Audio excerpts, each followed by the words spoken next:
আসসালামু আলাইকুম রহমতুল্লাহ। তো আজকে আপনাদের কোচিংয়ে ক্লাস নিতে পারিনি একটা সমস্যার কারণে, যার কারণে সেই ক্লাসটা আমি আপনাদেরকে অনলাইন নিয়ে নিচ্ছি। তো দেখেন এখানে জনাব লেখা আছে, জনাব বাহাউদ্দিনের ব্যবসায়ে 2018 সালের মে মাসে নিম্নলিখিত লেনদেন সংঘটিত হয়েছে। মে 2 ব্যবসায়ের জন্য ব্যাংক হতে উত্তোলন 15,000 টাকা, রমিজের নিকট 5% বাটায় 10,000 টাকার পণ্য বিক্রয় করা হলো। দেখেন, পণ্য ক্রয় বিক্রয়ের সময় এটা ব্যক্তির নাম উল্লেখ আছে না? পণ্য ক্রয় বিক্রয়ের সময় যদি কোনো ব্যক্তির নাম উল্লেখ থাকে তাহলে লেনদেনটি বাকিতে হয়। ঠিক আছে, তারপর দেখেন যে ভাড়া অগ্রিম পরিশোধ, পণ্য ক্রয় বাবদ চেক প্রদান, এটা নগদে মানে চেকে হয়েছে। আর 5% বাট্টায় শাহাদাতের নিকট 9,000 টাকার পণ্য বিক্রয়, তার নাম্বার 74। দেখেন, পণ্য ক্রয় বিক্রয়ের সময় একটা ব্যক্তির নাম উল্লেখ আছে, কিন্তু এই লেনদেনে কোথাও নগদ ব্যাংক চেক কথাটা উল্লেখ নেই, যার কারণে লেনদেনটি বাকিতে। নগদ নগদ উত্তোলন 1,000 টাকা। নগদ উত্তোলন মানে হচ্ছে এই নগদ টাকা কে উঠাইছে আমাদের ক্যাশ থেকে? আমরা তো আর নগদ টাকার সাথে আছে, আমরা তো আর নগদ টাকা উঠাবো না, নিশ্চয়ই এটা কে মালিকই উঠাইছে ধরে নিতে হবে। হ্যাঁ, তাহলে দেন ক নম্বরে বলছে জনাব বাহাউদ্দিনের মে মাসে বিক্রয় খাতে বাট্টার পরিমাণ কত? মে মাসে বিক্রয় খাতে বাট্টার পরিমাণ কত? তো দেখি, বিক্রয় খাতে বাট্টা বলতে আমরা যে পণ্যটা বিক্রি করছি তখন যে বাট্টাটা আমরা ধরছিলাম সেই বাট্টাটাই লিখতে হবে। দেখেন এখানে দুইটাই আছে, মে 3। এখানে আমরা বাট্টা বিক্রয়ের সময় দেখেন, বিক্রয় খাতে বাট্টাই দেখেন, বিক্রয়ের সময় কিন্তু আমরা বাট্টাটা ধরছিলাম এখানটায় 5%, এটা তো বিক্রয় খাতে বাট্টা। আর এখানে দেখেন মে 10-এও আছে, শাহাদের নিকট 9,000 টাকা পণ্য পেয়ে, দেখেন 5% বাট্টায় এই যে বাট্টা ধরছি, এই আর কোনো কিন্তু বিক্রয় খাতে বাট্টা নেই। দেখেন এ তো পণ্য বিক্রয়, ঠিক আছে, খেয়াল রাখবেন। তাহলে এখন আমরা ক নম্বরটা দিই, ক নম্বর দিয়ে আমি অঙ্কটা করে দেখাচ্ছি। দেখেন, সর্বত আমাকে আমরা ক নম্বর দিবেন, ক নম্বর দিবেন। ক নম্বর এখানে এইভাবে দিতে পারেন, ক নম্বর। হ্যাঁ, লেখেন মে মাসে বিক্রয় খাতে বাট্টার পরিমাণ নির্ণয়। তারপরে ছক আঁকাবেন, এইভাবে একটা ছক দেন, তারপর এখানে একটা এভাবে ছক দিবেন, তারপর এইভাবে একটা দিবেন,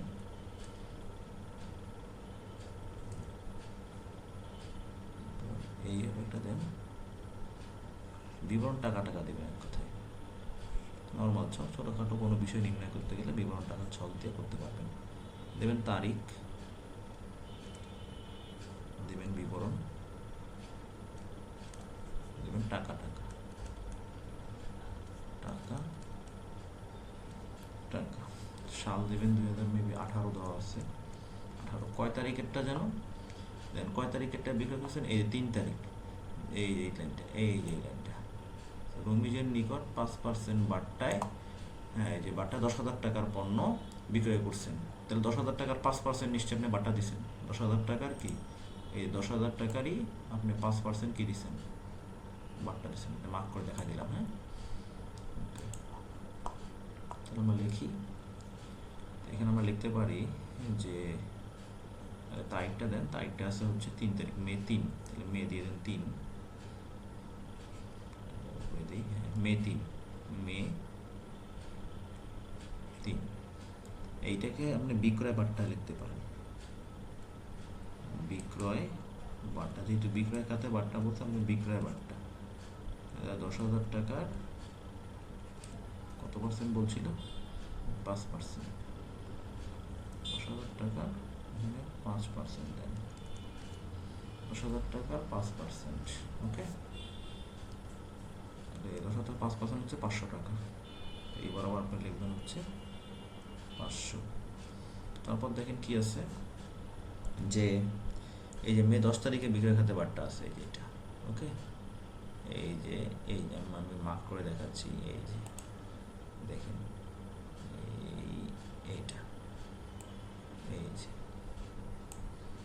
ওকে, তো দেখেন এখানে দেওয়া যে 5% বাট্টা শাহাদাতের নিকট 9,000 টাকার পণ্য বিক্রয়, তো 9,000 টাকার 5% বাট্টা ধরেন, লেখেন এখানে দেখবেন,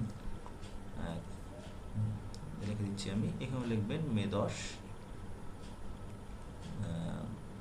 বিক্রয় লিখবেন বিক্রয় বাট্টা, বিক্রয় বাট্টা ৯,০০০ টাকার ৫%, ৪৫,৪৫০ টাকা হবে। তাহলে এখন আর নাই, এই দুটো যোগ করবেন, ৫০০ 400 হচ্ছে কত, ৯৫০ টাকা দিয়ে বন্ধ করে দেবেন। এটি হচ্ছে বিক্রয় খাতে বাট্টার পরিমাণ। ওকে, আর ওর তারিখ হচ্ছে মেবি 10 মে 10, মে এখানে 10 দিয়ে দেবেন। এই হচ্ছে বিক্রয় খাতে বাট্টার পরিমাণ নির্ণয় করা। তারপরে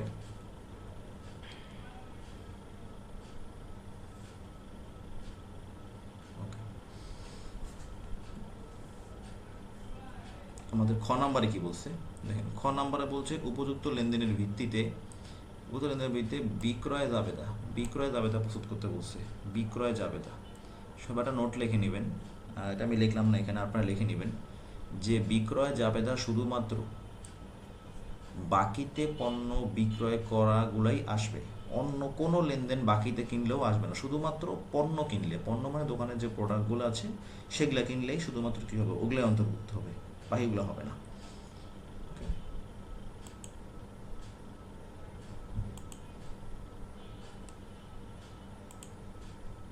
এটা দেখেন, তাহলে আমরা পেন নিই, খ নম্বর, খ নম্বরটা দেবেন এইখানে। প্রথমে আপনি বাহাউদ্দিন লিখবেন, বাহাউদ্দিন, বাহাউদ্দিন কি এন্টারপ্রাইজ ছিল কিনা দেখেন একটু, বাহাউদ্দিন, জনাব বাহাউদ্দিন, বাহাউদ্দিন এখানে লিখবেন যে বিক্রয় যাবে, বিক্রয় যাবে না, বিক্রয় যাবে। তো বিক্রয় জাবেদা লেখার পরে আপনি এখানে একটা কাজ করবেন, এখানে দাগ দিবেন, একটা দাগ দেবেন, বিক্রয় জাবেদা সবটা আঁকে নেবেন, বইয়ে দেওয়া আছে সে অনুযায়ী করবেন। এই তারপরে এখান থেকে লম্বা ঘরটা দিবেন, এই ঘরটা একটু বড় হবে, মানে এখানে আপনার টাকাগুলো বসবে। হ্যাঁ, তারপরে দিবেন হচ্ছে আপনি এখানটায় ডেবিটকে জাবেদাটা বসাইতে হবে, তারপর এখানটায় দিবেন হচ্ছে সূত্র, আর এখানটায় দিবেন হচ্ছে আপনার চালান, আর এখানটায় দিবেন হচ্ছে তারিখ। তো ছকটা এরকম হবে, তারপর দেবেন এখানে তারিখ, এখানটায় দেবেন হচ্ছে ডেবিট হিসাব খাত, ডেবিট হিসাব খাত, এখানটায় দেবেন হচ্ছে আপনি চালান নং,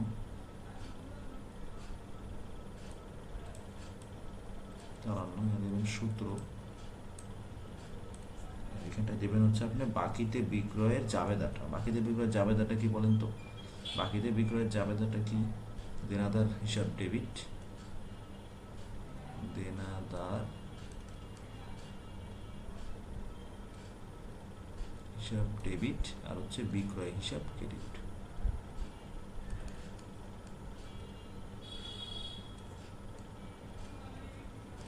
ক্রেডিট, আচ্ছা।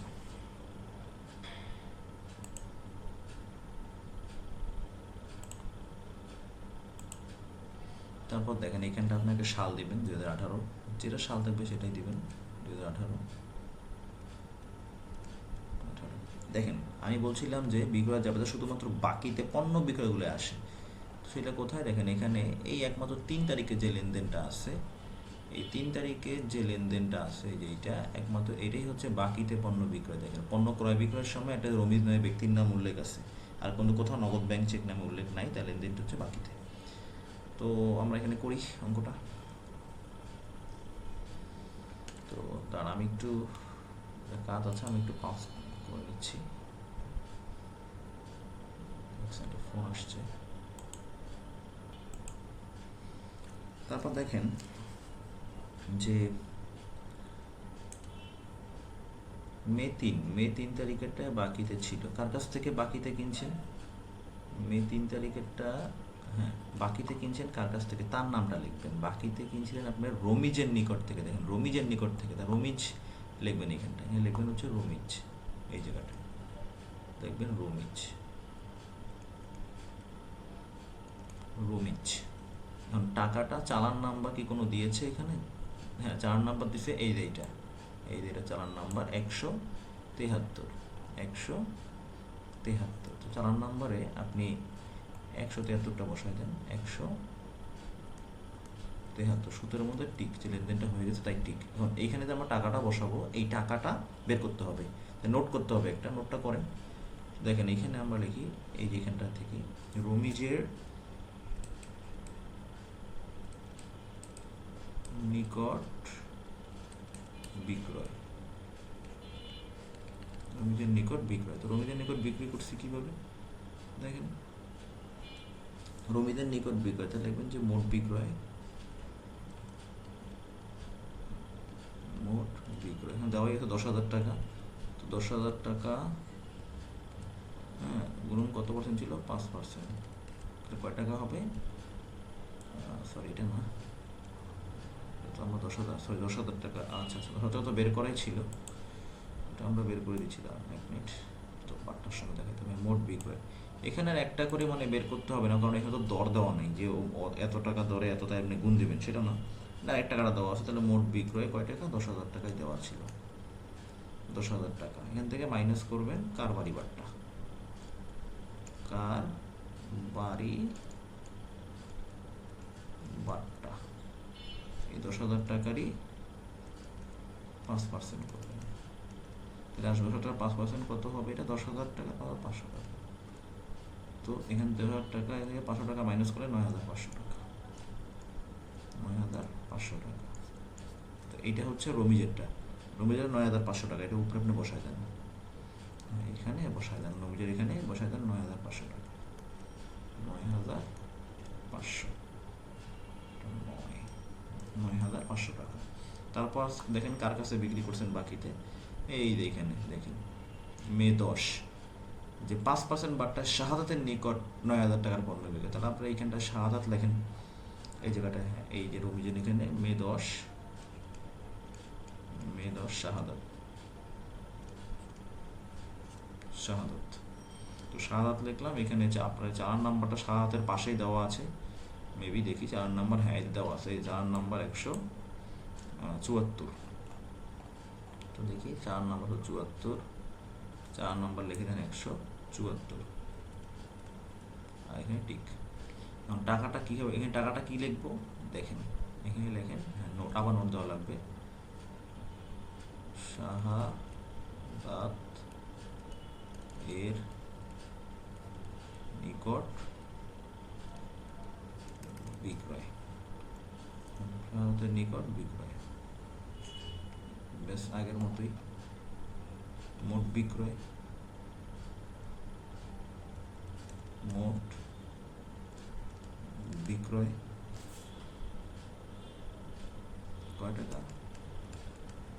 9,000 টাকা। এখান থেকে মাইনাস করবেন কার বাড়ি বারটা, কার বাড়ি বারটা, এই 9,000 টাকার 5% করবেন, 5% করলে হবে কত? 450 টাকা, 45, 450 টাকা। তো আমরা 9,000 টাকা থেকে এটা বাড়লে মনে হয় 8,550 থাকে, 8,550, সরি 8,550 থাকে হচ্ছে 8,550 টাকা থাকে। এইটা যদি কোনো বহন খরচ থাকতো, প্যাকিং খরচ থাকতো, আমরা এখানে যোগ করতাম, হ্যাঁ এটার সাথে, তাহলে 8,550 এটাই যাবে উপরে। তো যাই 8,000 এই বরাবর লিখে না, শাহাদাত বরাবর, এই শাহাদাত বরাবর লিখবেন 8,550 টাকা। এরপর মেবি আর নাই, তাই এই দুটো কী করবেন, এক টান দিয়ে যোগ করবেন, এই দুটো যোগ করেন। তো এখানে যদি আমরা যোগ করি তাহলে আসে হচ্ছে 9,500, যোগ দেব হচ্ছে 8,550, 18,050। যদি আমার ক্যালকুলেশন ভুল হয় আপনারা ঠিক মতো করে নেবেন, তাহলেই হবে। 18,050, দিয়া বন্ধ করে দিয়া এটা কি করে দিবেন, সুন্দর করে বন্ধ করে দিবেন। আপনারা এটা সুন্দর করে খাতায় হোমওয়ার্ক করবেন। হোমওয়ার্ক করে অবশ্যই আমাকে দেখাবেন। এখন দেখা দরকার নেই, অ্যাকাউন্টিং পরীক্ষার সময় দেখাবেন, তাহলেই হবে। তো এই হচ্ছে আপনার খ নাম্বার অ্যান্সারটা, ঠিক আছে? তো খ নাম্বার অ্যান্সার শেষ। এবার আপনারা করবেন হচ্ছে গ নাম্বার। এই কয় মিনিট হলো ক্লাসটা আমার? আচ্ছা, তো গ নাম্বার হচ্ছে বিক্রয় জাবেদা সংশ্লিষ্ট লেনদেন ব্যতীত। দেখেন বলছে বিক্রয় জাবেদা সংশ্লিষ্ট লেনদেন ব্যতীত অবশিষ্ট লেনদেনের সাধারণ জাবেদা কিলা দাও। মানে যেগুলো বিক্রয় জাবেদা আপনি লিখছেন ওই কয়টা লেনদেন বাদে বাকিগুলো সাধারণ জাবেদা দিতে বলছে। তো দেন, দিয়ে দিই। ভিডিওটা লং হয়ে যাচ্ছে তবুও দিচ্ছি। হ্যাঁ, এটা একটা জাবেদার ছক আঁকাইতে হবে, সাধারণ জাবেদার ছক। আপনি তো অনেকবার শিখেছি আমি সাধারণ জাবেদার ছক। জনাব উপরে লিখে দেবেন হেডিং জনাব বাহাউদ্দিন।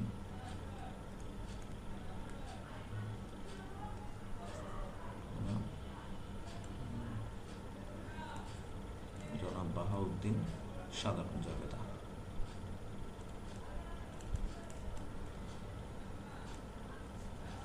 সাধারণ জাবেদার ছকটা আঁকান। দাগ দেবেন একটা, দাগ দেবেন, দেবেন তারিখ,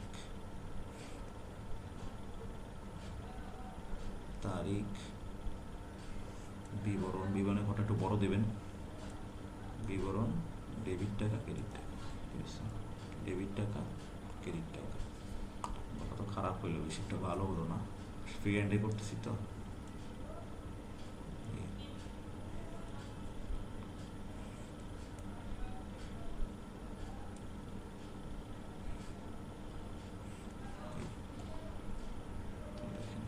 তারিখ, বিবরণ, খতিয়ান পৃষ্ঠা, খ আর পি, ডেবিট টাকা, দেবেন ক্রেডিট টাকা।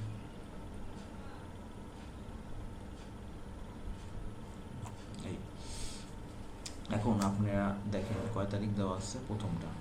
প্রথমটা তারিখটাকে লিখে নিচ্ছি এখানে, সাল 2018 মে 2 থাকতে পারে মেবি। দেখি আমাদের প্রশ্নে চলে যাই আমরা। প্রশ্নে, হ্যাঁ এই যে প্রশ্নে লেখা আছে যে আপনার ব্যবসায়ের জন্য ব্যাংক থেকে উত্তোলন। দেখেন ব্যবসায়ের জন্য আপনি ব্যাংক থেকে উত্তোলন করছেন, এক কথা যেটা ব্যবসায়ের জন্য ব্যাংক থেকে উঠাইছেন। যদি আপনি ব্যবসায়ের জন্য ব্যাংক থেকে উত্তোলন, এখানে তো মালিক নাই, যদি এমন হতো মালিক না, এটা মালিক থাকলে মালিক কথাটা উল্লেখ থাকতো। হ্যাঁ, যেহেতু মালিকের কথা উল্লেখ নাই তার মানে এটা আমরাই ব্যবসায়ের প্রয়োজনে ব্যাংক থেকে উঠেছি, কারণ ব্যবসায়ের দায়িত্বে তো আমরাই আছি হিসাবের দায়িত্বে। তাহলে আমরা লিখি যদি ব্যাংক থেকে উত্তোলন করি তাহলে হাতে নগদ টাকা আসে, তার নগদ টাকা বাড়ে, নগদ সম্পদ বৃদ্ধি পেলে ডেবিট। তো লেখেন নগদান হিসাব ডেবিট, নগদান হিসাব ডেবিট। আর ব্যাংক থেকে টাকা উঠছে, ব্যাংকের টাকা অবশ্যই কি কমছে। হ্যাঁ, ব্যাংক সম্পদ কমে গেলে ক্রেডিট, তাহলে ব্যাংক হিসাব ক্রেডিট, ব্যাংক হিসাব ক্রেডিট। এটি লিখে দেবেন ব্যাখ্যাটা, যে ব্যাংক থেকে উত্তোলন করা হলো, ব্যাংক থেকে উত্তোলন করা হলো, ব্যাংক থেকে উত্তোলন করা হলো। কয় টাকা ছিল? 15,000 টাকা। টাকাটা এই ডেবিট বরাবর লিখবেন 15,000 টাকা, আর এই ক্রেডিট বরাবর লিখবেন আবার কত? 15,000 টাকা দিয়ে এতটুকু বন্ধ করবেন, যাবে আবার পুরোটা বন্ধ করেন না। তারপর লেখেন মে কত নম্বর আছে দেখতে হবে প্রশ্নটা। মে দেওয়া আছে হচ্ছে 3। তো আমরা 3 হচ্ছে বিক্রয় জাবেদা গেছিলাম, আমাদের কিন্তু বলছে বিক্রয় জাবেদা বাদে। এবার হচ্ছে অগ্রিম ভাড়া। এই দেখেন অগ্রিম ভাড়া পরিশোধ, অগ্রিম ভাড়া পরিশোধ কয় টাকা? 3,000 টাকা। হ্যাঁ, অগ্রিম ভাড়া এই যে 3,000 টাকা পরিশোধ করতে বলছে। তাহলে অগ্রিম ভাড়া দিচ্ছেন, আপনি তো শুধু ভাড়া দেন নাই, যে ভাড়াটা ব্যয়। অগ্রিম ভাড়া সম্পদ, খেয়াল রাখবেন ব্যয়ের সাথে অগ্রিম থাকলে ওটা সম্পদ ধরতে হয়, ব্যয় ধরা যায় না। ভাড়া একটা ব্যয়, ব্যয়ের সাথে অগ্রিম থাকলে সম্পদ হয়। তো অগ্রিম ভাড়া দেওয়ার কারণে অগ্রিম ভাড়া নামে একটা সম্পদের পরিমাণ বৃদ্ধি পেয়েছে। সম্পদ বৃদ্ধি পেলে হচ্ছে ডেবিট। ওকে, ওকে, তাই লিখতে পারি আমরা অগ্রিম ভাড়া হিসাব ডেবিট। অগ্রিম ভাড়া হিসাব ডেবিট। আর নগদ টাকা চলে গেছে, নগদ সম্পদ, সম্পদ চলে গেলে বা হ্রাস পেলে ক্রেডিট, নগদান হিসাব লিখবেন ক্রেডিট। নগদান হিসাব ক্রেডিট। ব্যাখ্যাটা লিখে দিবেন যে ভাড়া অগ্রিম প্রদান করা হলো, ভাড়া অগ্রিম প্রদান করা হলো। এই বড় দাগ দিয়ে বন্ধ করতে, যেহেতু নাই আমরা নিচের ঘরে চলে যাই, জায়গা নেই। এটা তারিখের ঘরটা, এটা বিবরণটা, এটা খতিয়ানটা, এটা ডেবিটটা, ক্রেডিটটা।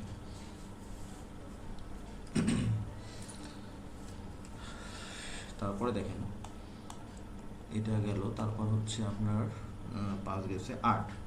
দেখেন 8 নাম্বার যে প্রশ্নটা দেওয়া আছে, 8 নাম্বার, তো 8 নাম্বারে বলা আছে যে পণ্য, 8 নাম্বার বলা আছে পণ্য ক্রয় বাবদ চেক প্রদান। চেক কথাটা উল্লেখ আছে, দেখেন আমি হাইলাইট করে দিচ্ছি, দেখেন কিন্তু চেক প্রদান করা আছে, দেখেন চেকের কথা বলছে। চেক যেহেতু বলছে তার মানে অবশ্যই এটা নগদে হয়নি, কি হয়েছে, ব্যাংকের মাধ্যমে হয়েছে। আর এখানে কিন্তু কি ক্রয় করছেন আপনি, পণ্য ক্রয় করছেন। তো পণ্য ক্রয় আমি শিখেছি আপনাদেরকে একটা ব্যয়, ঠিক কিনা। তো পণ্য ক্রয় যেহেতু করছেন, পণ্য ক্রয় করলে পণ্য ক্রয় নামে একটা ব্যয় কি পায়, বৃদ্ধি পায়, ঠিক কিনা। ব্যয় বৃদ্ধি পেলে কি, ডেবিট। ব্যয় বৃদ্ধি পেলে ডেবিট।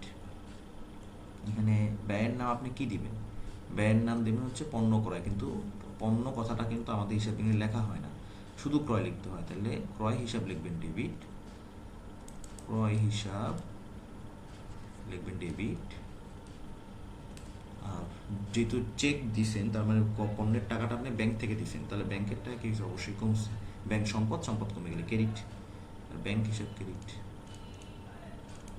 ব্যাংক হিসাব ক্রেডিট। এটা টাকাটা কত দেখি একটু, টাকাটা হচ্ছে আপনার 7,000 টাকা, ওটা মেবি 3,000 টাকা, হ্যাঁ 7,000 টাকা। এটা হচ্ছে আপনার কত টাকা, 7,000 টাকা।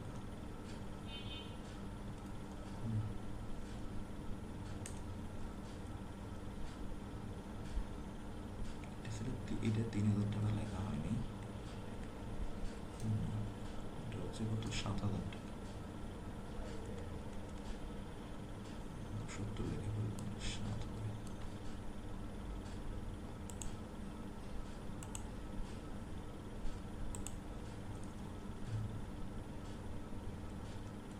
এটা হচ্ছে কত, 7,000। তাই লিখবেন চেকে পণ্য ক্রয়, ব্যাখ্যায় লিখবেন চেকে পণ্য ক্রয়। আর আপনার তারিখগুলো এখানে বসাই দিন, আপনার তারিখ দিতে পারেন, কয় টাকা হয় এটা বসাই দিবেন। তারপর আসেন, এটা গেল। তারপর হচ্ছে লাস্ট যেটা হচ্ছে যে নগদ উত্তোলন। দেখছেন নগদ উত্তোলন কয় টাকা, 1,000 টাকা।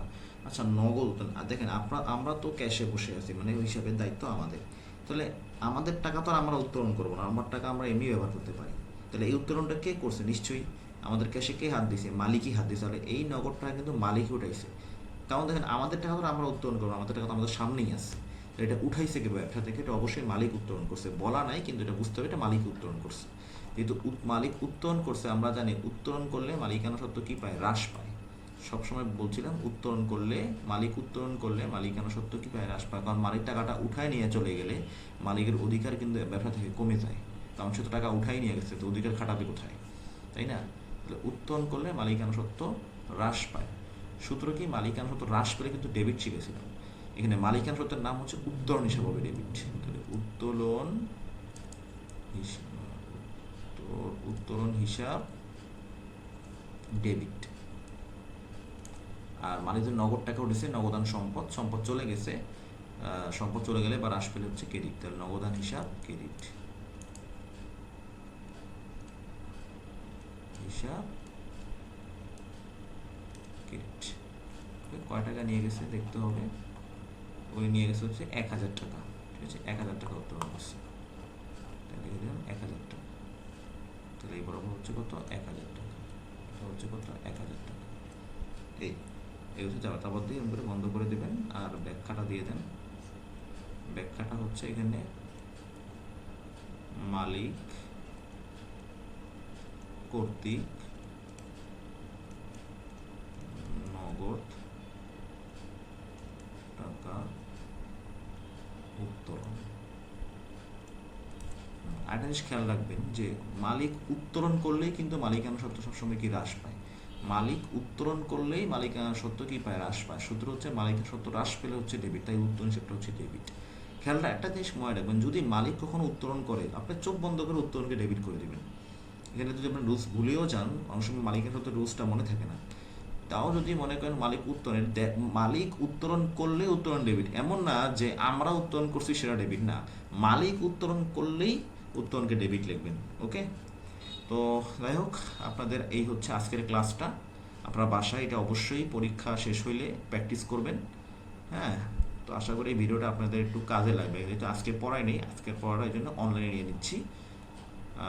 তো সবার জন্য শুভকামনা থাকলো, আজকে এই পর্যন্তই। আসসালামু আলাইকুম রহমতুল্লাহ।